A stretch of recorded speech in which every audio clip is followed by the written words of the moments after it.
네, 티타임의 고정 코너. 야심찬 코너인데, 야심차게 되고 있는지 모르겠어요. 위클리티, 핫 이슈를 이렇게 뽑아서 여러분들에게 따끈따끈하게 전달해드린 그런 시간입니다. 로아 컨설팅의 고준걸 책임연구원 나오셨습니다. 안녕하십니까? 안녕하십니까?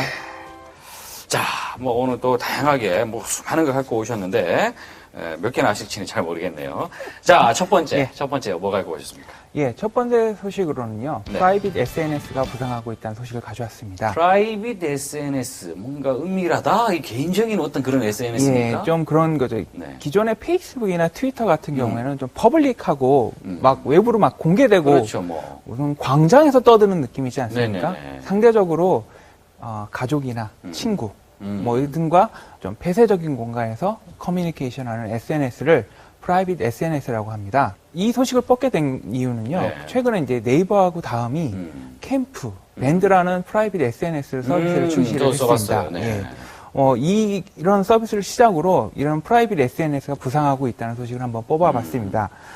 이런 서비스들은 기본적으로 예전에 뭐 많이 하셨겠지만 스터디 모임이나 친구끼리 카페를 개설해서 비공개를 해두고 그 안에서 뭐 사진이나 뭐 소식들을 주고받던 것들을 모바일로 이전한 형태거든요. 이런 것들을 프라이빗 SNS라고 하는데 아까 방금 말씀드렸다시피 페이스북과 같은 공개된 SNS에 대한 피로감이 높아지기 때문에 프라이빗 SNS가 주목받고 있지 않나 싶습니다. 완벽하게 예. 비밀이 보장됩니까, 이게? 어떻게 운영하냐에 따라 다르겠죠, 이거를. 이를테면 만나서는 안 될 사람들, 어떤 은밀한 관계. 철저하게 이메일 기반으로 거의 대부분 초대를 하고 이렇게 관계를 맺는 구조이기 네, 때문에요. 카카오톡에서 그냥 전화번호부에 무조건 떠서 다 수락하는 것처럼 그런 식으로 운영되지는 않습니다. 그렇군요. 조금 다 차이는 있습니다만 네. 기본적으로 프라이버시를 존중해주는 SNS라고 볼 수 있습니다. 그렇군요. SNS의 또 다른 어떤 진화, 이렇게 예. 볼 수 있겠군요. 예. 그런데 여기에서, 미국에서는 이미 패스라나 에브리미와 같은 이런 프라이빗 SNS가 이미 한 1, 2년 전부터 등장을 했었고요. 최근에는 오히려 커플끼리 사용할 수 있는 SNS 등장했습니다. 예, 이런 그 프라이빗 SNS가 등장하게 된 배경에는 덤바의 숫자라는 이야기가 있습니다. 덤바? 예. 뭡니까? 이게 이제 옥스퍼드 대학의 인류학과 교수인 로빈 덤바 교수가 이야기한 이론입니다. 이분이 그 연구를 해보니 인간이 뇌 용량상 친밀한 관계를 유지할 수 있는 숫자는 150명 수준이다라고 해서 덤바의 숫자, 150의 법칙, 뭐 이런 식의 얘기가 나오고 있더라고요. 침팬지나 무슨 원숭이나 사람의 그 뇌용량을 연구해서 그걸 150이라는 숫자를 뽑아내고 실제로 원시 부족들을 연구를 해보니 실제로 부족들이 되게 한 150명 수준에서 유지가 되더라. 그리고 실제로 예전에 로마의 군대가 150명 수준의 최소 단위로 운영되고 있었더라. 뭐 이런 이야기가 나오고 있어서 실제로 기업에서 이런 덤바의 숫자를 받아들여서 기업을 운영하는 회사도 있습니다. 아마 되게 유명한 회사인데요. 고어텍스 아시죠? 네. 등산복. 그 고어사가 실제 사업부 부서를 150명 단위로 운영을 하고 있습니다. 그래요? 예. 그렇군요. 이 덤바 교수의 덤바의 숫자, 예. 뭐 덤바의 법칙 예. 이렇게 부르는 거. 예. 실제로 그리고 IT에도 적용해서 페이스북이나 트위터에도 연구를 해보니 아무리 많은 그 팔로워나 친구 관계를 맺고 있는 유명 인사더라도 150명 정도만 친밀한 관계고 나머지는 그렇게 큰 친밀한 관계가 아니더라. 맞는 것 같아요. 네, 예. 맞아요. 네. 뭐 그래가지고 이 덤바의 숫자가 이게 주목을 받게 됐습니다. 그렇군요. 그 덤바의 숫자, 그것도 어쨌든 그냥 나온 숫자가 아니라 예. 어떤 연구를 거쳐서 예. 우리가 인간이 예. 어떤 친밀하게 유지할 수 있는 어떤 인간관계, 예. 이게 150명이 거의 맥시멈이더라. 이런 얘기죠. 예. 그걸 바탕으로 해서 또 다른 어떤 그 사업 모델인 SNS, 프라이빗 SNS가 또 이렇게 등장했다. 이렇게 연결하면 되겠군요. 예, 그렇습니다. 요거 좀 이제 보시고 주변에 아는 체 하실 수 있는 좋은 정보입니다. 덤바의 숫자를 아느냐, 뭐 이런 식으로. 그렇지 않겠습니까? 예, 그렇습니다. 네.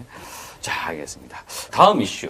예, 네. 다음 이슈는 어려움에 빠진 HTC에 대한 이야기를 가져왔습니다. HTC 하면 우리가 대만에 잘 나가는 제조사 아닙니까? 예, 그렇죠. 근데 요새 좀 잘 안 되고 있거든요. 그래요? 최근에 이제 HTC의 대만 증시 주가가 1,200 달러까지 갔다가 현재 200달러 수준으로 떨어집니다. 거의 5분의 1 수준으로 떨어졌거든요. 작년 10월까지만 하더라도 미국에서 가장 인기 있는 스마트폰 제조사가 HTC였습니다. 네. 실제로 HTC가 작년 3분기에 570만 대를 판매했는데 삼성전자가 520만 대, 애플이 490만 대였습니다. 그런데 올해 들어서 확 HTC가 어려움에 처하더니 한국 철수했죠, 브라질 철수했죠, 사업을 막 축소하고 있고 제품 잘 안 나가고 있습니다, 현재. 왜 그랬을까요? 예, 이제 BGR이라는 IT 전문 매체가 있는데 여기에 의해서 분석한 바에 의하면 HTC 제품군이 다양하지 못하다는 게 가장 큰 단점이라고 합니다. 애플을 제외하면 HTC가 너무 하이엔드 제품에만, 프리미엄 제품에만 의존하고 있다고 합니다. 그렇기 때문에 로엔드 제품군이 받쳐주지 않고 있기 때문에 HTC 제품 하나가 삐끄덕하면 그냥 전체 회사가 어려움에 처하게 된 거죠.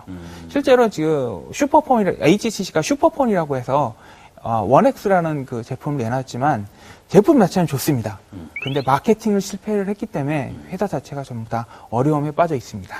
야, 이 참 잘 나가던 회사인데, 그죠? 예, 물론 아직 완전히 안 좋아졌다, 이건 아니에요. 아직 그죠? 안 좋아졌다고는 하지만 실제로 이제 국내에서 펜텍 같은 회사가 HTC를 벤치마킹해서 안드로이드 올인, LTE 올인 이런 전략으로 가고 있는데 HTC가 순간적으로 이렇게 잘 나가다 어려움에 빠진 것처럼 국내 펜텍이나 LG 같은 사업자들도 어려움에 빠질 수 있으니 반면교사로 삼아야 될 사례라고 생각이 됩니다. 그렇군요. 예. 네, 알겠습니다. 자, 또 다른 이슈. 다음 이슈로는 삼성전자의 갤럭시 노트 10.1이 한미 영국에서 출시되었다는 소식을 가져왔습니다. 네, 출시됐죠. 예, 갤럭시 노트 10.1이 이제 과거에 갤럭시 탭은 솔직히 말해서 거의 성공했다고 보기는 어렵지 않습니까? 이제 갤럭시 노트의 성공에 힘입어서 S펜 기능을 장착해서 갤럭시 노트 10.1로 돌아왔습니다. 네. 나름대로 스펙에 대해서는 긍정적인 평가들이 많습니다. 단지 이제 애플의 레티나 디스플레이에 비해서 해상도는 좀 뒤떨어지고 있지만요. 나름 앱을 두 개를 동시에 돌릴 수 있는 멀티스크린 기능이라든가 S펜 기능 같은 것을 도입을 했기 때문에 나름 의미 있는 제품이라고 생각이 됩니다. 그래요. 그래서 아이패드를 어떻게 넘을 것 같습니까? 아니요. 아니요? 예. 아니라고 생각을 합니다. 네. 왜냐하면은 기본적으로 콘텐츠가 아직도 많이 못 따라가고 있습니다. 제품 자체, 디바이스 자체의 경쟁력이 아주 좋습니다. 그 뒤를 받쳐주는 플랫폼의 경쟁력이 아직 안드로이드가 애플만큼 태블릿에서는 받쳐주고 있지 못하기 때문에 성공하기는 조금 아직 이르다고 봅니다. 단 이와 같은 제품이 꾸준히 나오게 된다면 향후 애플을 2, 3년 내로 따라잡을 수 있지 않을까 하는 기대는 가져봅니다. 병주고 약주고 하시네요. 네. 근데 가격 때문에 말이 좀 있던데요? 가격은 제가 봤을 때는 태블릿 시장이 이렇습니다. 애플이 가지고 있는 프리미엄 시장이 있고 네. 나머지 안드로이드 저가 시장이 있는데 특히 킨들 파이어와 같은 저가 시장이 있는데 안드로이드 태블릿이 한번 저가로 가기 시작하면 나중에 고가로 갈 수가 없거든요. 브랜드 이미지를 보호한다는 측면에서 애플과 비슷한 가격으로밖에 책정할 수 없을 겁니다. 특히 삼성 같은 입장에서. 아니, 뭐 외국에서는 좀 더 싸게 판다, 뭐 이런 얘기도 있더라고요. 아닙니다. 그거는 그 부가세, 세금 때문에 차이가 나는 거지, 실제 가격은 그렇게 크게 차이가 나지 않는 걸로 알고 있습니다. 그래요. 알겠습니다. 자, 마지막 이슈. 예, 마지막 이슈는 조금 딱딱할지 모르는 이슈입니다. 네. 전자지갑 플랫폼 경쟁에 대해서 말씀을 드리고자 하는데요. 전자지갑 플랫폼 싸움, 경쟁? 예. 미국의 대형 유통 사업자들인 월마트, 네. 타깃, 베스트 바이어들이 그를 포함한 14개 유통 사업자들이 MCX, 머천트 커스터머 익스체인지라는 전자지갑 서비스를 공동으로 개발하기로 발표를 했습니다. 그럼 뭐 중요합니까? 이게 왜 중요하냐면은 유통 사업자들이 직접 전자지갑 서비스를 만들겠다고 한 거였거든요. 기존에는 구글이 구글 월렛으로 먼저 치고 나가고 있고 그다음에 미국의 이통사인 AT&T, 버라이든, 티모바일이 공동으로 ISIS라는 걸 만들어서 경쟁하고 있던 찰나에 네. 유통사업자들 자기네들은 그럼 이런 둘 중에 하나 참여 안 하고 우리는 우리 독자 전자지갑 플랫폼을 만들겠어 한 거거든요.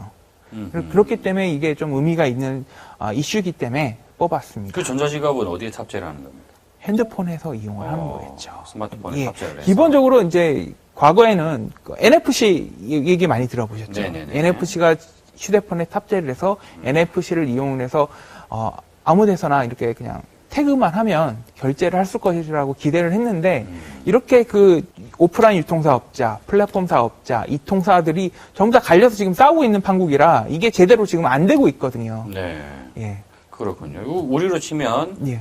홈플러스와 이마트가 결합을 해서 전자지갑 서비스를 하겠다는 자기들이 거죠. 연합을 해서 예. 전자지갑 서비스를 만들어서 소비자들에게 이제 준다라는 거죠. 예, 그리고 그렇습니다. 그거를 이용을 하십시오라고 라고 한다는 거죠. 예, 그렇습니다. 그래요. 그렇게 되면 우리가 찜질방 이런 데를 간 말이죠. 네. 요 칩 하나에 사 먹고 싶은 거 띡띡띡띡 다 된단 말이에요. 예, 그걸로 그렇죠. 하는 거. 예. 편해졌다라는 건데 예, 예. 요 전자지갑 서비스 요거 있으면 혹시 그냥 뭐 모든 찜질방에서 휴대폰만 들고 가면 다 되겠죠. 네. 찜질방이나 할인점이나 편의점이나 휴대폰만 들고 가면 다 결제가 소비를 좀 더 많이 하게 하는 그런 아무래도 그렇죠. 나쁜 것 같은데. 근데 이런 전자제거 플랫폼 싸움을 하게 되는 이유는 네. 어느 한 군데에 그렇게 주도권을 가져가게 되면 나중에 수수료 바가지를 쓸 수가 있기 때문입니다. 그러니까 이 주도권 싸움이 지금 치열한 거거든요. 그래요. 예. 이게 나중에는 실제 저희 실생활, 소비 생활에 다 영향을 끼치는 이슈거든요. 이게 지금 막 싸우고 있지만 향후 1, 2년 뒤에는 어떻게 될지 지금 모르는 이슈이기 때문에 그래요. 예, 중요한 이슈라고 생각해서 그렇군요. 뽑아봤습니다. 요거 예. 향후 어쨌든 그 지갑의 형태가 이제 또 이 모든 게 다 디지털 전자로 또 바뀐다라는 거 그런 면에서 좀 관심을 가져볼 필요성이 있을 것 같습니다. 자, 오늘 여러 가지 이슈를 가져오셨습니다. 대단히 수고하셨습니다. 고맙습니다. 예, 감사합니다.